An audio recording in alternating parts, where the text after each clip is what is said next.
Card King, here I come. Hello, music fans, music collectors, and all hobbyists. Welcome to the Card King Sports and Variety Show. I'm your host, the Catman, Brian Cataquet, a.k.a. the Card King. We are live on ABC's KMET 1490am.com, your number one spot right here for news and talk on the West Coast. I thank everyone for tuning in this morning. On the telephone line, I welcome in singer-songwriter, producer, original member of J&D Americans, and currently of the Planotones. I welcome in the legendary Kenny Vance. Kenny, Brian C., thanks so much for your time this morning. My pleasure. Good morning. How are you? Good. It's an honor to have you. Let's begin very early on in your career, Kenny. You've been performing now for over 62 years, and it all began listening to your 45 records in your basement as a kid and falling in love with music. Is that correct? That's correct. I remember, it well. I got those 45s. My mom had a turntable in the basement, and I used to go down there and listen to records by the Crows, Frankie Lyman and the Teenagers, the Planotones, Arlene Smith and the Chantels. Those were the great records that I used to listen to. And that got me started off, and then we started a group. And a year or two later, we lucked out. We met Jerry Lieber and Mike Stoller in a Brill building, and they produced the first hit record with us called She Cried, 1962. Right, and for our West Coast listeners, Kenny, how was it growing up back the early days in Brooklyn? How was life like in Brooklyn back in the 1950s, early 60s? Well, it was very different than things are now. First of all, one thing that comes to mind, that if you wanted to make a phone call, you'd have to go into a phone booth, and there were phone booths every couple of blocks. You put a dime in, and you dial the number, I guess, on a rotary phone, and if you spoke longer than a few allotted minutes, you'd have to put extra coins in the phone, and this probably was before credit cards even, and certainly before cellular phones. But it was a very simple time. There were, a few gangs around, but mostly, they were harmless. And it wasn't until, Alan Freed started these rock and roll shows at the Brooklyn Paramount, where the original shows were, with Chuck Berry and Jerry Lee Lewis, Fats Domino, Buddy Holly, all of these people. And that's really where the first ever rock and roll shows were, at the Brooklyn Paramount on DeKalb Avenue and Flatbush. And that started that was really the birth of concerts. That was where it all started. And I remember that well as a kid going there, and there was a lot of cool little restaurants. If you wanted to get a knish, you could go get a knish at Mrs. Stoll's on Brighton Beach Avenue, and you would go down take the subway down to Coney Island and go to Nathan's and get a hot dog and a chow mein sandwich and hot dogs and French fries and and bagels. Brooklyn has the best bagels, I tell you. Oh, the best bagels. And then you could get a slice of pizza for 15 cents also. Oh, really? Now, Kenny, by the age of 15, you never had any doubt that you couldn't do this for a living, playing music. So you formed your own first group at age 15, right? Correct. There was a group called the Harbor Lights, and we took the subway into Manhattan, and we wound up on 54th Street, which is the Ed Sullivan Theater. And there was a building there that had record companies. As a matter of fact, that's the theater where David Letterman did his show. And inside of that building, it was about a 12-story building. There were fly-by-night record companies, because in those days, the big record companies like RCA, Capitol, Columbia, Decca, they really weren't interested in this kind of music. They had people like Patti Page and Julius La Rosa. Like it was old, really old school. And so we were on the cutting edge of something new, rock and roll. And we started to make these records for small labels, because for $200 or $300 they could make a record that could sell 1 million copies. So a lot of people got into that business. And so we went into that building, and then a couple of years after that, we wound up going to the Brill Building, which is the hub of the early days of rock and roll, where Elvis Presley had an office in that building. And we met Jerry Lieber and Mike Stoller, who were producing the Coasters and the Drifters, Yakety Yak, Charlie Brown, Searchin', Love Potion No. 9, and they recorded us and called us Jay and the Americans. And the first hit that we had was in the end of 1961 and 62, and it was called She Cried. Right. No, there's no question about it. You were there in the beginning and considered a pioneer in your field. And now I believe the story goes something like this. You met Jay Traynor while he was with the Mystics. Yourself and Sandy Dean were performing at a show put together by DJ Clay Cole of New York City, and you exchanged phone numbers. Is that how it happened? Not exactly. I mean, you're getting into the real nitty-gritty of it. There was a management company in that same building, 1697 Broadway, and it was the manager was a guy named Jim Gribble, and he managed the Passions, the Mystics, the Mellow Kings, and he also many other groups, and he had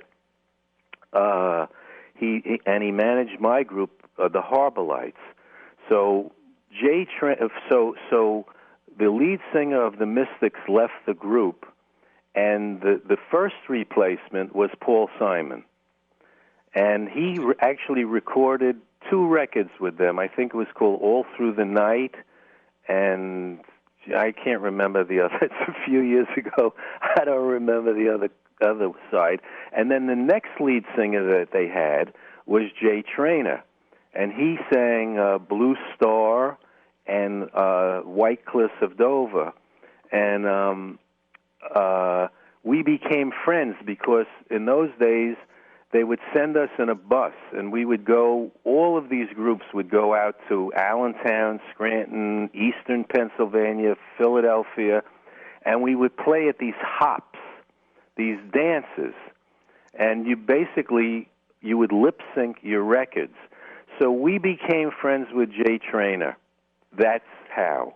And then a guy in our neighborhood was writing songs up at Jerry Lieber and Mike Stoller's office, and he brought us over there, and we auditioned with a song, and we decided, let's start a new group. So it was me, Howie, Sandy, and Jay Traynor, and we went over there, and we sang a couple of songs, and the one song that got us our deal was we sang Wisdom of a Fool, which was an old song by a group called the Five Keys.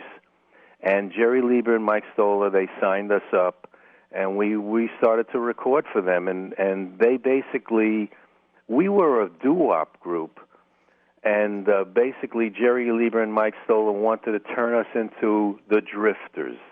And basically, if you listen to, some of our recordings, you hear that particular influence in them. Wow, we're talking to the legendary Kenny Vance. Kenny, let me fast forward a little bit. Jay and the Americans, the most famous group to ever come out of Brooklyn, New York. And I wanted to ask you, Jay and the Americans opened up for the Beatles back in '64. How was that experience like? Oh, it was pretty interesting. You're shaking my memory here. 1964, the Beatles played on the Eds. I believe we played with them.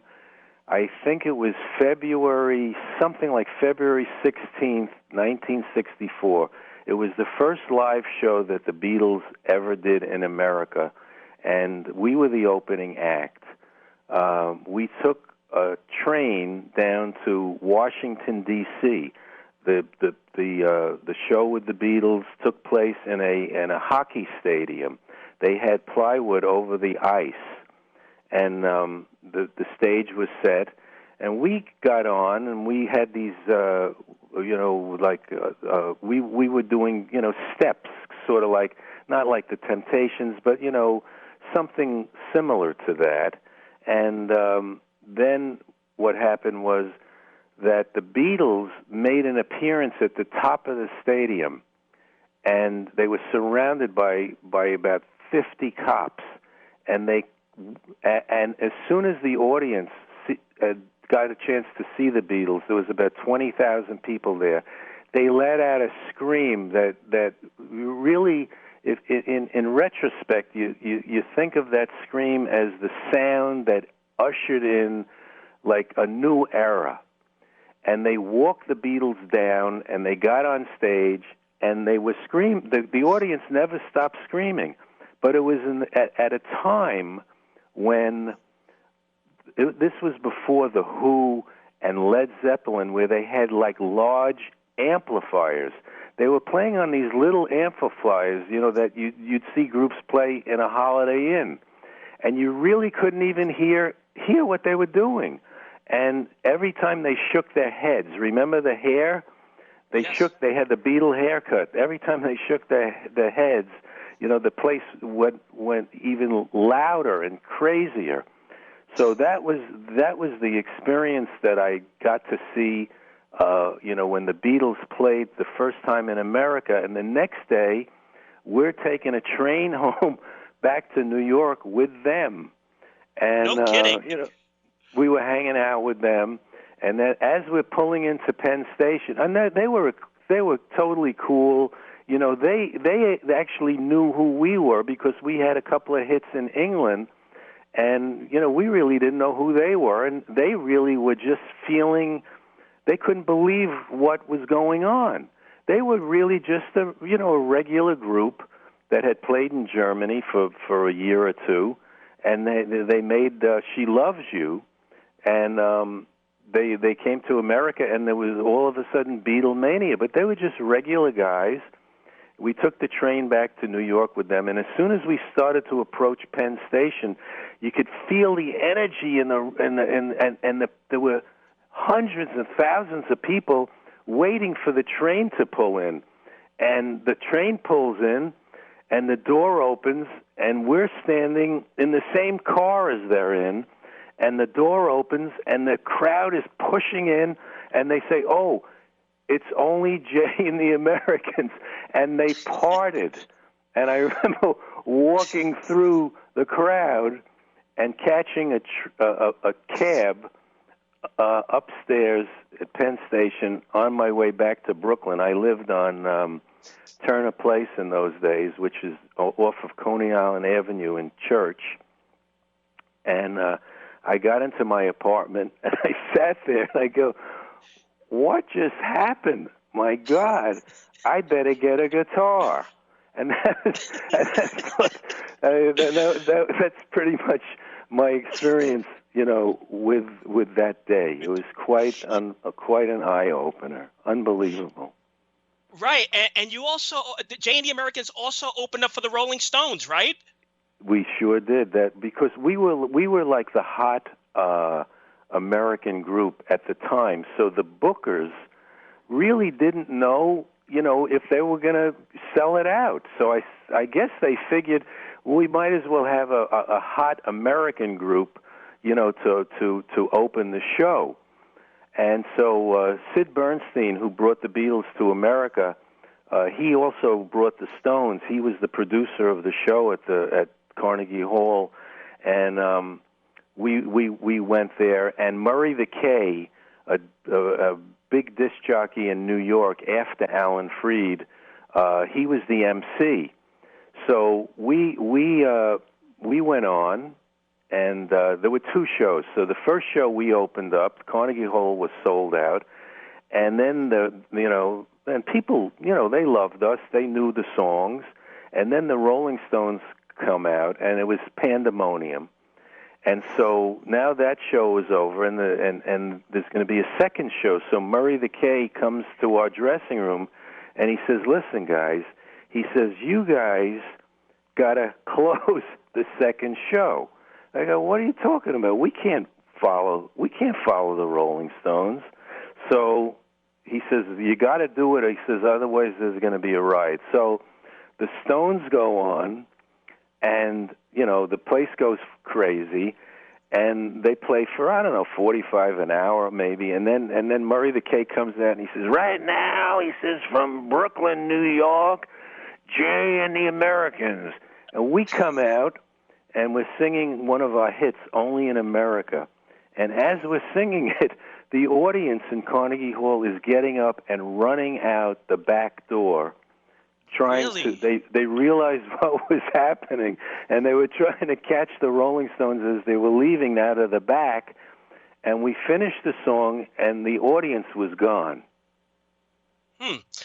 Yeah, and I think I saw an interview that Jay Black did way back, and he said that the promotion, when you opened up for the Beatles, I don't recall if it was the Beatles or the Stones, that the promotion was done terribly. I don't know if you recall that. No, but it didn't. Even if the promotion was done terribly, it didn't matter because all of those shows were complete sellouts, and all of them, really reeked pandemonium. Yeah, no question about it. Kenny, now 1972, 13 years with Jay and the Americans, and you finally you left the group. And can you take us back to that time in your life, 1972? What were your plans after leaving Jay and the Americans? Well, the last incarnation of Jay and the Americans, which started in around 1969, had two guys that I had been working with, and their names are Donald Fagen and Walter Becker. They became the last incarnation of Jay and the Americans. They were our backup musicians. Donald Fagen and Walter became Steely Dan. So Steely Dan, was something that I was in the middle of recording, and I was making records with them. And I actually had my eye on, becoming a soloist, and also possibly getting into the movie business. And what happened was I left the group. Donald and Walter wound up moving out to California and making that Can't Buy a Thrill album with Do It Again and Reelin' in the Years. And I wound up going to Atlantic, being signed by Joel Dorn, who was the producer of Bette Midler and Roberta Flack, Killing Me Softly, and Bette Midler, Boogie Woogie Bugle Boy, and I wound up doing an album for them, and it had the original version of Looking for an Echo on there, and as fate would have it, I wound up some people out in Los Angeles, notably Don Phillips, a friend of mine. He introduced the people that were making American Hot Wax, which was the Alan Freed story, to my album, and they said, "Wow, this guy, he'd probably be good to to be the music director of this film." And I wound up going out to California and taking a meeting at Paramount Pictures, and they hired me to be the music director. And part of the job that I had was to create the Alan Freed show that I had seen as a kid at the Brooklyn Paramount. And so we hired Jerry Lee Lewis and Chuck Berry and Screamin' Jay Hawkins, and that's where the Planotones make their first appearance in that movie. And so I didn't really have any, specific plans when I left Jay and the Americans, but, as fate would have it, that's pretty much the sequence of events. And then after American Hot Wax, I stayed out in Los Angeles, and I worked on Animal House with John Belushi, and then I did The Warriors after that, and then I came back to New York and worked on Saturday Night Live as the music director, and then met Marty Davidson, who was the director of Lords of Flatbush. And he was getting ready to do a movie called Eddie and the Cruisers. And I met him by fate, again, at a party, and we hit it off. And I said, oh, yeah, I used to play with Jay and the Americans down on the Jersey Shore. And I said, yeah. He says, would you read the script? And I said, sure. And I read the script, and as I'm reading the script, I'm thinking about this group. He needed somebody to do a pre-record so that the actor, Michael Pare, could lip sync to someone. So about a month before this, again, as fate would have it, I'm walking down the street on Bleecker and McDougal, and I pass the bitter end, and I go in, and there's a group on stage called John Cafferty and the Beaver Brown Band. And as I'm reading the script, I go back the next day, and I say to Marty, he says, what do you think? And I said, well, it's got to be authentic, and I know who the real life Eddie and the Cruisers are. It's John Cafferty and the Beaver Brown Band, and we wound up recording the soundtrack for that movie, and we had a #1 hit. And the album was tremendously successful. The #1 hit was On the Dark Side. And that year was the first year that HBO was on TV, and their format was to play movies, 3 or 4 times a day. So, wow. So, the movie came out and it bombed in the theaters. But all of a sudden, maybe 8 months later, I get a call from somebody, and they say, from Columbia, Sony Records, and they say, you're selling 25,000 albums a day. I go, what are you talking about? What? They said, Eddie and the Cruisers. It's on HBO. And sure enough, it became a smash because of TV, not because it was a hit in the theaters. So that was amazing, and I'm out of Kenny, breath.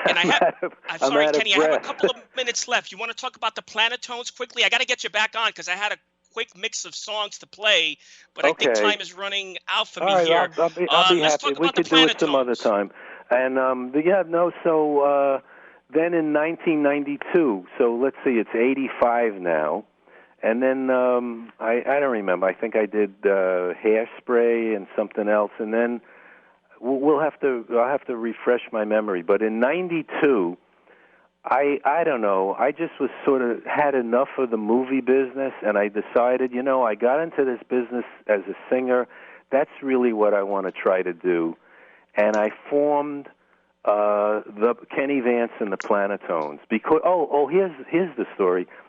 Richard Nader, who started the rock and roll revival. How much time do you have left? I think I have about 2 minutes left. Oh yeah, well this is a good story, but we'll have to let it, we'll leave it as a cliffhanger for next time. And yes.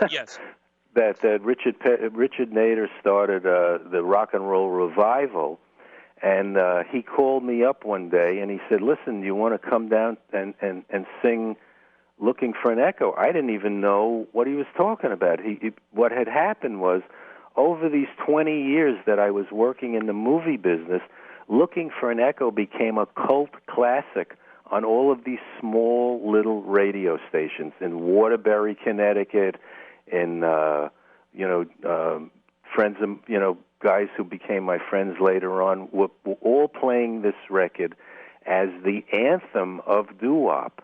And so I wound up going to the Nassau Coliseum in front of 20,000 people, and I sat with my acoustic guitar and played Looking for an Echo, and you could hear a pin drop. I mean, it was just incredible. And I thought to myself, you know what? Let me start the Planotones, and then we started in 1992, and we've been going strong ever since. And your website is KennyVanceandthePlanetones.com. Is that correct? Correct, Brian. Okay, and then what have you been doing now with this terrible pandemic going on? So what has the group been doing? You've been doing virtual performances? We're actually doing a virtual show New Year's Eve, which I don't know. You know, you can probably get that information from LAR Enterprises if you want. And I've actually been working on a documentary film of a lot of the things that I was just talking to you about, and I'm hoping that by the end of June that we should have a rough cut of it. I'm getting, finally starting to see the light at the end of the tunnel, and I think it's something that, when it comes out, I'd love to discuss with you, talk to you about it. Oh, yeah, absolutely, absolutely. I have like out of 30, 40 seconds left. Quick question. You obviously perform with both Jays, Jay Trainer, Jay Black. What was the difference, in your opinion, between the two? Well, you know what? In retrospect, as you know, the both different personalities and both the first Jay Trainer, we were just children, really. We were 18 years old. He sang She Cried, and you listen to his performance on that song. The guy, you think to yourself, how could an 18-year-old kid, muster up this type of a passion, and his performance is phenomenal. And then for one reason or another, in those days, unfortunately, I don't have a short answer. Right. And I'll try to. And then Jay Black, we were with him for many, many years, and like you go through a lot of different changes as time goes by as human beings. But his vocals also are standout and Come a Little Bit Closer, Let's Lock the Door, Cara Mia, This Magic Moment. You can't beat it. Both of them were uniquely special in their own ways. Kenny, I appreciate your time. Phenomenal career. Great job today, and we got to get you back. You got it, Brian. Have a beautiful day, man, and I look forward to it. I'll talk to you soon. Talk to you soon. Take care of yourself. Okay, take care, man. Happy New Year. Take care. You too. That was the legendary Kenny Vance. The website is KennyVanceandthePlanetones.com. Amazing career, phenomenal career. Until next week, happy collecting to all.